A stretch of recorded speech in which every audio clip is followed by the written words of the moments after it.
मुक्तमंच नाटक प्रतियोगितार बलईपुर माँ साहाड़े dramatic champion दार्दिया बासंती दुर्गापूजा कमिटीर मिलित आनुकूल्य मुक्तमंच नाटक प्रतियोगिता स्थानीय दार्दिया बासंती पड़ियाठारे अनुष्ठित हो जाइछि।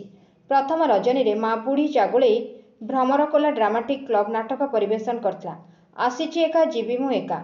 द्वितीय रजनी रे गंगाधरपुर झिमाणी ड्रामाटिक क्लब एई मन झुरुचि तते।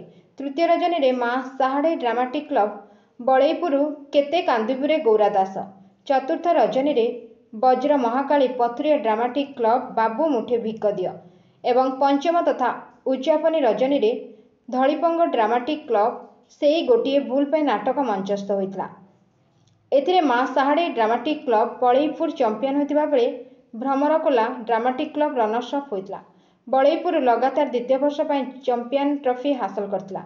माँ साहाड़े ड्रामाटिक श्रेष्ठ निर्देशक श्रेष्ठ खलनायक भाव में निर्देशक रवींद्रनाथ गौड़ सम्मानित होइतिबा बेले श्रेष्ठ चरित्र अभिनेता भाव जोशील महापात्र, श्रेष्ठ चरित्र अभिनेत्री भाव मामा महापात्र, श्रेष्ठ खलनायिका कुनीलता, श्रेष्ठ पार्श्व अभिनेत्री श्रावणी लोरी, हास्य अभिनेत्री श्रीमती सिप्रा अभिनेत्री भाव पुरस्कृत होइतिले।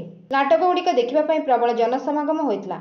पुरस्कार वितरण सभारे दार्दिया ड्रामाटिक कमिटीर सभापति प्रियव्रत दास, संपादक नवघन महांती, शशिकांत विश्वाल, चित्तरंजन चौधरी, संगम दास, मानस विश्वाल, विश्वरंजन विश्वाल उपस्थित रही माँ साहाड़े ड्रामाटिक क्लब बलईपुर मुख्य परिचालक फिरोज कुमार गोच्छायत, गोलोक बिहारी साहू, रतिकांत दास, मीनकेत नायक को चंपियन ट्रॉफी प्रदान करथिले और कृति दल और कलाकार को संबर्धित करथिले।